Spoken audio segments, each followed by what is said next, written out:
Hello and welcome inside the training room. I am your host, Dr. Ken Kaufman, and I am absolutely pumped to have you here where you get exclusive, behind-the-scenes, VIP access into the training rooms of professional sports. I'm glad you're back for another episode of Inside the Training Room. In today's episode, Jim gives us a little background on the months leading up to the 2012 All-Star season and how that season could have easily never even happened. He also reveals his most memorable part of that year and what he considers the pinnacle of his career. So let's get back to, I wanted to get back to your career because I did want to ask you about the your 2012 season starting off. Mm-hmm. You made it to the All-Star game. What was that like? Well, that was, that was probably one of the most, I don't know, it was just a season where kind of everything kind of went right. It all came together. Yeah, it was, and it didn't start off that way. Mm-hmm. That off season, I had a herniated disc. That whole off season, I spent the whole off season rehabbing. Yeah, and literally like before the season started, like I pitched like 1 week in spring training. Oh, jeez, really? Very last week, like it was close. Like, and I wasn't sure if I was going to break with the team on time. And Buck was the manager, Buck Showalter, and you know, he was very adamant about like, listen, if you're not ready, I would rather lose you for 2 weeks in the beginning of the season than 3 months in the middle of the season. So just make sure you're right. And I do remember specifically like the last week of spring training, like I had pitched in a couple games, a couple scrimmages here and there, and the ball was not coming out at all. Like it's just nothing. Like I felt okay, but like the way I described it to the trainers, I distinctly remember this. I said, I feel like I'm pitching underwater. Yeah. Like that's like everything, like there was no fast twitch movement, no fluidity. It was just kind of, everything was like sloggy, kind of just gross, and not efficient. But like it might look good on video, but it just did not. Didn't feel right. Did not feel right. Right. And so we had like maybe like 5 days left. And we went to the Pirates. And I came in and I was just like, you know what, just whatever, just stop thinking and just pitch. And I mean, it was there. Everything was there. Like just, efficient.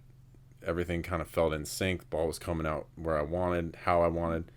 And I walked into the dugout and Buck kind of had like a smirk on his face. And he's like, yeah, you're good. Yeah, like, yeah. He's like, yeah, you're good. Yeah. It was like kind of what you needed. And and so it worked out well that I was able to start on time and finally had that one like little step where I can say, all right, I'm good, like without any doubt in the back of my mind. And then what I look back at that season and I don't really focus on, all right, I had an all-star season. What I remember most about that season was the team itself. Oh, really? And the team itself, it was kind of like a group of misfits that nobody kind of gave us any chance, and like, the city of Baltimore, I mean, they had been through so many miserable seasons. Right. And, like we were hanging around the whole year.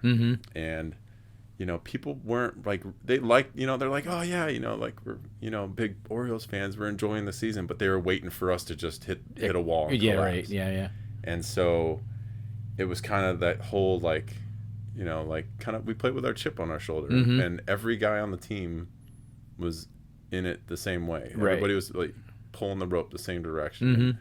And, we didn't have like big flashy name guys or nothing like that, but, we definitely had a really good team. Yeah. And that made up for a lot of, star player quality. Right. If I had pitched a little bit better in a couple games in the playoffs, well, of course. Who knows what would have happened? Yeah. I had like the ups and downs of a century, I guess you can call it, in the playoffs. I mean, first game ever, or first playoff game I ever pitched in. was the game 1 against the Yankees in the divisional series. Or no, excuse me. We played the knockout game that year. Oh, yeah. In Texas. Mm-hmm. And I remember we played Texas at their place because the last week of the season we were trying to figure out where we were even going to go. There was like 4 different possibilities of where we were going to play. Mm-hmm. And we ended up playing Texas in the knockout game. I remember getting to Texas and just looking across the field and how they carried themselves. They thought they had already won the game. Oh, yeah. And I think that just sealed their fate. Yeah.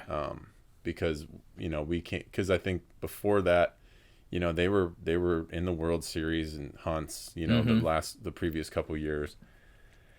And, we came in and we just kind of, and it was one game. I mean, anything can happen in one game. Mm-hmm. So we ended up winning that. And then we played the Yankees in the divisional series in a game of 5. And the first 2 games were in Camden Yards, which is the first time that there were playoff games. Yeah. In forever. And so, I come in a tie game, I think, in the 9th, and it was just ugly. Yeah. And, we lose. And, I mean, that place was packed. Mm-hmm. I mean, absolutely packed. Yeah. And, I mean, maybe a little bit nervous, maybe trying to overdo it, just couldn't. Yeah, just, amped up. And so game 2, I mean, I think every game was like a one-run game anyway. Mm-hmm. Game 2, I came in, and I think it was like, I don't remember. It was like the heart of the order. It was like Jeter, Cano, and A-Rod. Mm-hmm. And I ended up taking them in that place absolutely exploded. I mean, that was the pinnacle of the season moment for me. Yeah, yeah. But like I said, it wasn't like an individual accomplishment year. Sure. It was I think more on the people, the team right element. It was just something that I'd never experienced another time in my career. Mm-hmm. Was having a team feel like that's that. pretty cool. Yeah. That's really cool. Wow. So now I wanted to so now you had 50 saves that season, right? Yeah. And then you came and backed that up in 2013 with another 50 save season. Yeah. So you and Eric Gagne are the only 2 major league pitchers that have had back-to-back 50 save seasons. That's Yeah. You were firing on all 8 cylinders on both those seasons. Yeah, but the save thing is correlates to the type of team. We weren't a team that would blow teams out of the water. So we were always playing close games. So it's kind of like however many opportunities are presented is kind of like how does your team kind of tend to play. Right. And we always seemed to play close games that season. Mm-hmm. And there were games that like if we lost, we would lose by a lot. I think at the end of the season that one year our run differential was like pretty much even. Oh wow! But the 2012 season we had a stat. It was like our PR guy told me it was something like we were like you'd have to look it up, but it was like we were like 29-9 in extra inning game or one run game. 1 run game. I remember that. It was something weird like that. Yeah.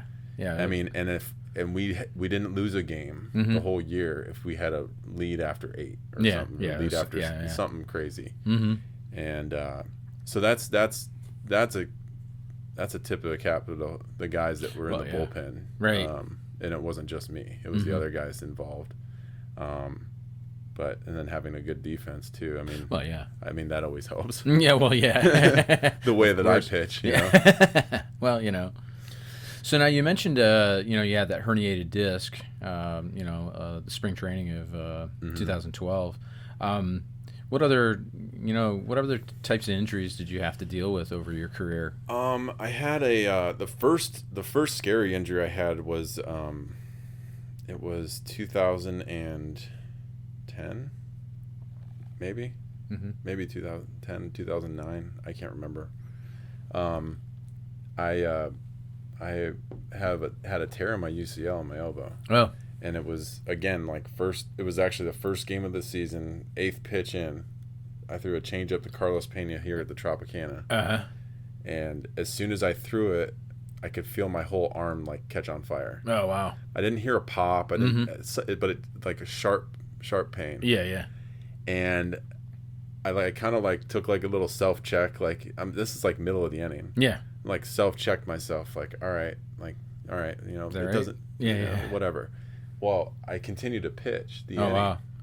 And as I pitched, it got tighter and tighter and tighter. Yeah. I could just feel my whole elbow just getting tighter. And so I ended up finishing the inning. And I walked off the field, and I just told Richie right away. I was like, something ain't right. So we went inside, and we tried to like patch it together, and it was just whatever. And I tried to pitch through it for like another couple weeks. Ended up having a PRP injection. Oh, okay. Is that PRP? PRP, yeah. And basically got shut down. And then I think I was, you know, doing a lot of rehab, but it was basically scapular rehab stuff, you know. And the thing that stunk about the PRP was the scar tissue. You kind of had to break it down. Yeah, yeah. And I just remember that was painful. Yeah, right. They got to get in there and scrape it, do graft and that, all. And like I remember like having like these like it was like a triangle shaped block, and I'd have to put my arm over the block, and they would tie like these straps around my arm to like pull it down different degrees. And so that whole I ended up missing a bunch of time that year. As I was coming back and started to throw in the summer, I was getting close, and there was like one day, like we were out, I'd thrown like a light bullpen, and then I was supposed to play catch the next day, and like my arm hurt again. I was like, I was kind of scared at that point. Like, all right, this is not going to be good.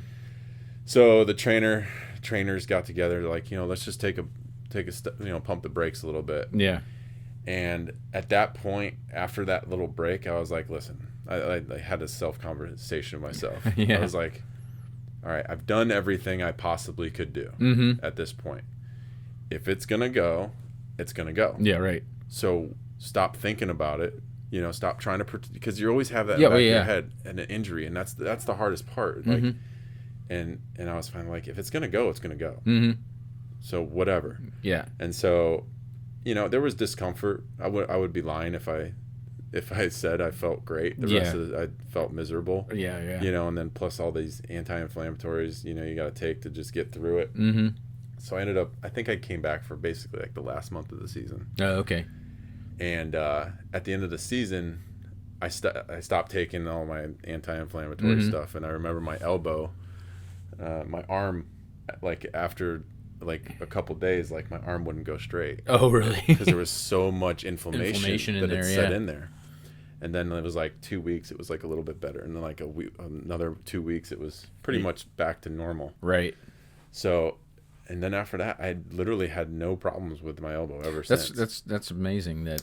Yeah, and so Andrews was the study that they did the study, you know, and they did the PRP injection at his facility, and you know, they were asking me a bunch of questions because I was one of the positive results, and I think I had a follow-up MRI when I signed a free agency deal with Atlanta, and they looked at my elbow and they're like, "Yeah, your elbow looks great." Oh wow! I was like, "Okay, yeah, score." But I mean, I always had, you know, I had back problems. I always had to take care of low back, and I always got bicep tendonitis.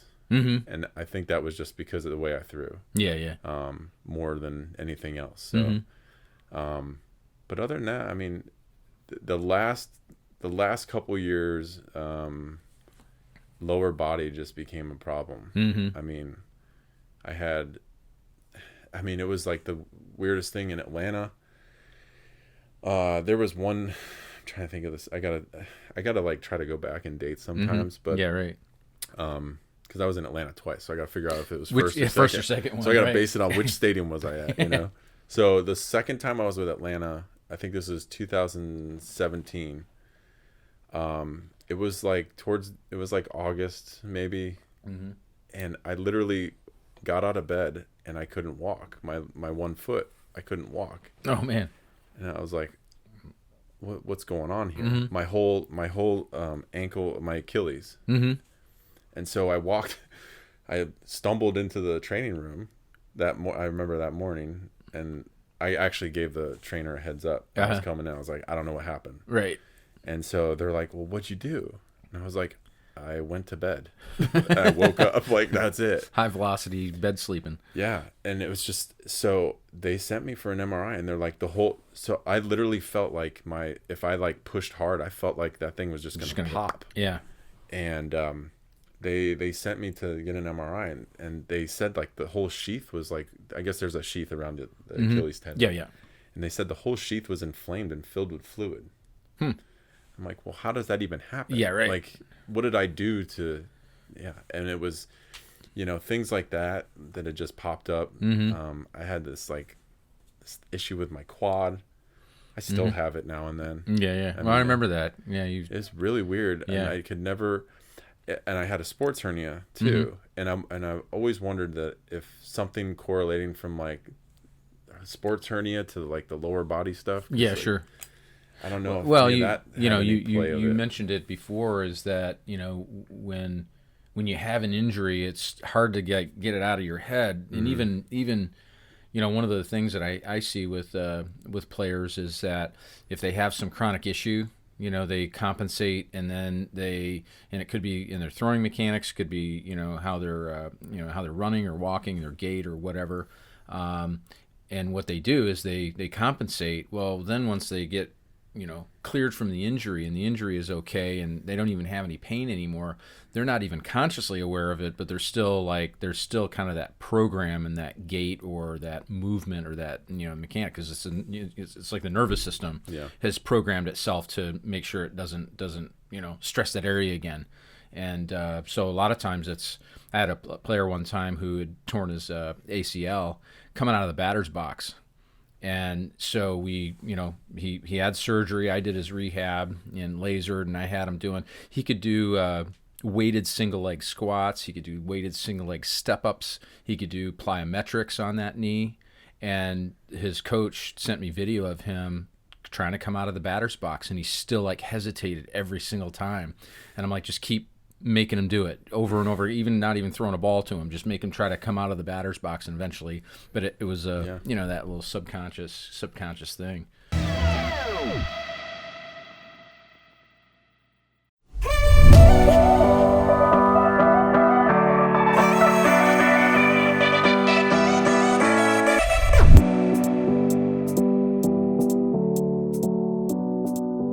Thanks for tuning in. Join us in the next episode when Jim reveals the other injuries he suffered during his career and what types of treatments and modalities he implemented to keep shape and in the game. I look forward to seeing you there inside the training room.